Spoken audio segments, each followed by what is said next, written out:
Une prière qui traverse les cieux.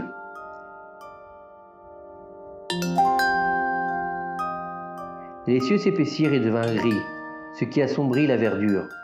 De grosses gouttes de pluie s'écrasèrent sur le sol, et la pluie devenait de plus en plus virulente à chaque instant.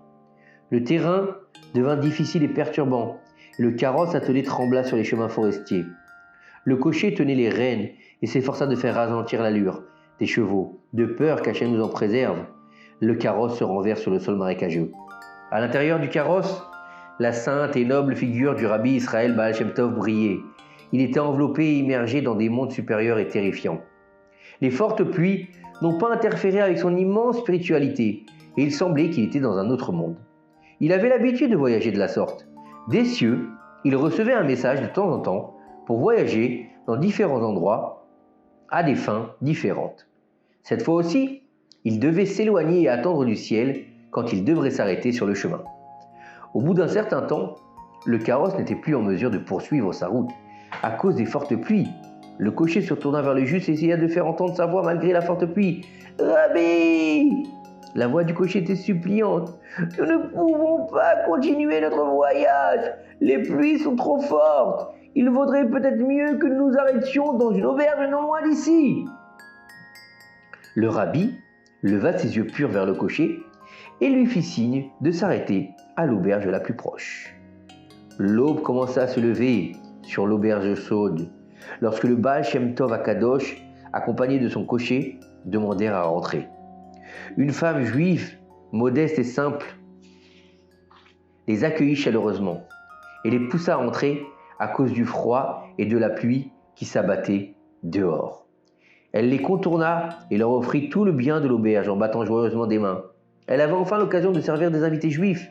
Elle ne savait pas qu'en face d'elle se trouvait nul autre que celui qui illuminait les yeux d'Israël, le saint Baal Shem Tov. Mais même sans le savoir, elle remarqua que ce juif, devant elle, n'était pas un homme simple.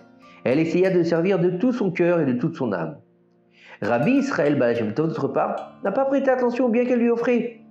Le Baal Shem Tov lui demanda « Où se trouve le maître de maison ?»« Oh » soupira légèrement la femme. « Malheureusement, mon mari ne peut pas servir les invités. Il est occupé à prier en ce moment. »« Où prie-t-il ? Y a-t-il une synagogue dans votre région ?» demanda joyeusement le Baal Shem Tov Akadosh. « Si seulement il y avait une vraie synagogue ici.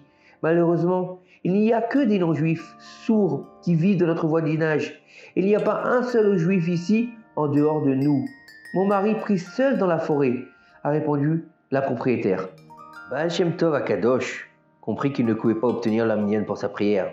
N'ayant pas d'autre choix, il se tourna vers le coin de l'auberge et commença seul sa prière exaltée. Plus de 2 heures innocentes s'écoulèrent. Le saint Baal Shem Tov était toujours en prière, immergé dans la dévotion et la sainteté qui ne peuvent être décrites. À la fin de sa prière, il enleva son châle de prière et fouilla la maison de ses yeux saints, à la recherche du maître des lieux. Apparemment, il aurait dû revenir il y a longtemps, après sa prière dans la forêt. Mais le maître de maison n'était toujours pas là. « Où est le maître de maison ?» demanda à nouveau le Baal Shem Tov. Et la maîtresse de maison répondit « Je vous ai déjà expliqué, il fait sa prière. Il n'a pas encore fini. Après tout, ça fait longtemps, se demanda à voix haute le Baal Shem Tov. Le Baal Shem Tov demanda de s'attarder à l'auberge et d'attendre le retour du maître de maison. Après tout, ce n'était pas pour rien que du ciel on l'avait obligé à arriver exactement dans cette auberge. Probablement qu'il sera bientôt de retour. Pendant ce temps, le Baal Shem Tov a continué à s'occuper de son apprentissage en plongeant dans les profondeurs et les subtilités de la Sainte Torah. L'après-midi approchait lentement. L'auberge commença à se remplir de divers passants et de cochers fatigués par la route. Tous s'assirent autour des tables et leur cœur bien remplis par le repas que leur proposait la maîtresse de maison. Une fois de plus, le Baal Shem Tov chercha le maître des lieux de l'auberge animée. Comme il ne trouvait aucune trace de lui, encore une fois, il se tourna à nouveau vers la propriétaire. « Dites-moi, votre mari n'est-il toujours pas revenu de la forêt ?» demanda-t-il avec étonnement. « En effet, c'est la coutume habituelle de mon mari. Il termine sa prière vers le coucher du soleil et ce n'est qu'à ce moment-là qu'il rentre chez lui, a-t-elle répondu. C'était déroutant pour le Baal Shem Tov. Étrangement, sa prière dure très longtemps. Il était maintenant certain que cet homme était un juste caché. À l'extérieur, il peut sembler être un homme simple, car il ne veut pas faire connaître ses actes et sa justice. Mais en vérité, en secret, c'est un saint, un homme juste. Le Baal Shem Tov attendait anxieusement le maître de maison.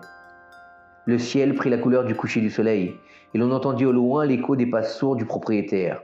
La porte tourna sur son axe, et enfin, on vit dans l'ouverture l'image du propriétaire de l'auberge. Son apparence ressemblait à celle d'un fermier, à cause de la pluie. Ses vêtements en lambeaux reposaient négligemment. Sur son corps et à ses pieds, il portait de hautes et lourdes bottes tachées d'épaisses couches de boue. Le saint Baal Shem Tov n'était pas effrayé malgré son apparence pluvieuse. Il suivait ses mouvements, essayant de découvrir quelque chose dans son comportement. Il traîna inlassablement ses jambes dans l'auberge. Sa femme courut vers lui et le salua chaleureusement. Elle lui servit une bonne soupe nutritive et réchauffante, puis elle lui servit un repas copieux et respectueux. Il mangeait d'une manière pas élégante du tout. Il dévorait, buvait, arrachait, tout avec voracité, car pendant toute la journée, rien n'était entré dans sa bouche. Le Baal Shem Tov continua à le suivre de ses yeux saints, suivant ses mouvements. Bien sûr, il essaie de me cacher à quel point il est juste. Alors il agit comme un homme simple et grossier, songea-t-il à nouveau. Après avoir satisfait son appétit, il étendit ses jambes vers l'avant et pencha la tête en arrière. Ses yeux se fermèrent bientôt et il sombra dans un sommeil extrêmement profond et doux. Le Baal Shem Tov continua d'observer avec une patience infinie. La femme courut vers son mari et le fit monter en toute hâte. « Lève-toi, Moshe! Moshe, lève-toi vite! Un invité juif est venu ici aujourd'hui! » « Un autre juif ?» s'exclama-t-il émerveillé, les yeux rêvis dans le vide. « Oui, un invité important. Dès les premières heures du matin, il attend ton arrivée, n'étant pas prêt à partir tant qu'il ne t'avait pas rencontré, ajouta-t-elle. « Où est-il? Je veux le voir !» demanda Moshe. Rabbi Israël Baal Shem Tov s'approcha de la table du maître de maison dans la soumission. C'est là qu'il rencontra maintenant le juste caché, pour lequel il était venu jusqu'ici, et il avait attendu sa venue toute la journée. « Shalom Aleichem, Rabbi et maître », lui dit respectueusement le Baal Shem Tov. « Que la paix soit sur toi, juif !» répondit simplement Moshe. « Je n'ai pas fait la prière d'Arvit. Voudriez-vous vous joindre à ma prière ?» demanda le Baal Shem Tov au maître de maison en signe de soumission. « Priez-vous, Rabbi, j'ai déjà tout prié, moi !» répondit-il sèchement. « Comment est-ce possible ?» se demanda le Baal Shem Tov. « Après tout, le soleil s'est couché après votre retour de la forêt, et ce n'est que maintenant qu'il est autorisé à faire la prière d'Arvit. » Il protesta de la main et expliqua à nouveau en quelques mots courts et peu clairs qu'il avait déjà fait toutes ses prières dans la forêt. Qu'est-ce que cela signifie que vous avez tout prié? Le Baal Shem Tov se rendait compte maintenant que quelque chose n'allait pas et il voulut clarifier la question. Moshe ne comprenait pas quel était le problème avec ses actes.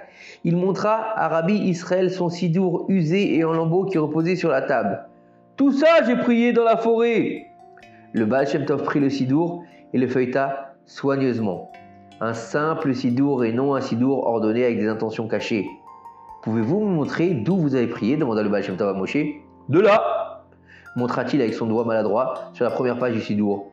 « Et jusqu'à la fin du sidour, et j'ai tout lu, je n'ai pas sauté une page. » Face à l'air choqué du Baal Shem Tov, Moshe commença à s'excuser. Il expliqua qu'il n'avait jamais étudié le sens de la prière et qu'il ne connaissait pas le sens des mots écrits dans le sidour. Le Baal Shem Tov regardait Moshe et le sidour. De Moshe au sidour, il faisait un aller-retour et il n'en croyait pas ses yeux. Ce juif prie tous les jours en priant tout ce qu'il y a écrit dans le sidour en entier. La prière de Shacharit, Mincha et Arvit, la lecture du Shema et la bénédiction après le repas, la Kabbalat Shabbat, Moussaf et même le Kiddush et les chants. Tout est lu quotidiennement, tout le sidour est récité du début à la fin. Maintenant, il comprenait pourquoi il lui avait fallu si longtemps pour prier jusqu'au coucher du soleil. Il n'y avait pas d'intention ou d'unicité d'une personne juste cachée ici. Tout au long de sa vie, Moshe avait fait des efforts et avait pensé qu'il priait comme tout bon juif. Mais en fait, il faisait les prières, mais pas en leur temps. Les jours de la semaine, il priait aussi les prières de Shabbat, et les jours de Shabbat, il récitait les prières de la semaine. Et plein d'une douce innocence, pensa le Baal Shem Tov. Comment puis-je lui dire cela? Le Baal Shem Tov tenait sa tête entre ses pommes, ses yeux remplirent de larmes, de chagrin et pitié pour le juif innocent. Moshe sentit dans son cœur qu'il avait mal agi. Son corps se contracta de honte et de peur. Qu'avait-il fait de mal? Où s'était-il trompé? Peut-être que Dieu nous en préserve, qu'il avait péché dans ses actes. Le Baal Shem Tov leva ses yeux saints vers Moshe. « Viens vers moi, Moshe, mon fils, lui demanda-t-il calmement. « Acceptes-tu d'étudier avec moi ?» demanda le Baal Shem Tov, les larmes aux yeux. Une lourde tâche l'attendait. Il devait enseigner à Moshe les principes de la prière depuis le début. Les yeux de Moshe brillèrent de joie. Il fallait se lever pour danser joyeusement. Apparemment, il n'avait pas péché. Tout ce que le rabbi voulait, c'était apprendre avec lui. Le Baal Shem Tov renvoya son cocher sur son chemin afin qu'il ne tarda pas avec eux et resta avec Moshe pour lui enseigner les principes de la prière. Au fil des jours, Rabbi Israël essaya d'enseigner à Moshe les ordres de la prière. On ne dit pas la prière d'un seul coup, expliqua-t-il doucement. Chaque prière a été fixée afin de la réciter à l'heure fixée. Moshe ouvrit les yeux stupéfait devant l'écrasante révélation qu'on venait de lui faire.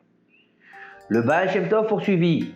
La prière de Shacharit à l'aube, la bénédiction de la nourriture après un repas, au cours duquel le pain était mangé, et ainsi de suite.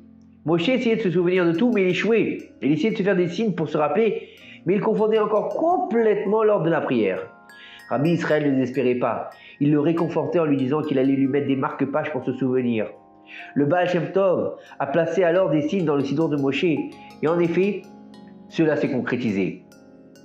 Les signés ont aidé Moshe à se souvenir des temps des prières. Après que l'affaire était rectifiée et que Moshe savait déjà très bien pourquoi elle devait prier et quand, le rôle du Baal Shem Tov dans l'auberge a pris fin. Il dit au revoir à son ami qui ne cessa pas de le chérir et de le remercier pour lui avoir appris des choses si importantes. Le Baal Shem Tov se mit en route pour rentrer chez lui. Il s'éloigna de l'auberge quand soudain, un appel étrange lui parvint de loin. Il tourna la tête et au loin il vit Moshe courant de toutes ses forces vers lui. Dans ses mains, il tenait son sidour usé, avec les mots tronqués qui sortaient de sa bouche. Rabbi, il est mort. Ils sont complètement mélangés. Je ne sais pas comment prier. Moshe termina sa phrase avec effort, se tenant soumis et triste, des larmes chaudes jaillissaient du coin de ses yeux. Qu'allait-il faire maintenant? Comment allait-il prier? Le rabbi acceptera-t-il de rarranger les signés pour les remettre à leur place? Le Baal Shem Tov le regarda avec des yeux bienveillants et avec son sidour désordonné lui dit: « Prends ton sidour et prie-y comme autrefois. C'est du ciel qu'on a fait passer un coup de vent et qu'on a confondu les marque-pages dans ton sidour, car il est aimé d'Hachem que tu pries beaucoup, précisément comme tu priais jusqu'à aujourd'hui. Dieu te bénira et se réjouit de ta prière, et il la veut précisément ainsi. Aussi déroutante qu'elle puisse être, il veut cette prière-là, car dans ton cœur pur et ton innocence, c'est ce-là que veut Akadosh Baruch Hu. Une âme pure, une innocence et une prière faite avec le cœur, a conclu le Baal Shem Tov avec enthousiasme. Chers enfants, sachez que les prières qui sortent en vérité de votre cœur pur, avec vos propres mots, simplement, lorsque vous parlez à Akadosh Baruch Hu ou à un bon ami, ce sont celles que Hachem aime le plus et il attend toujours de les entendre. À très bientôt!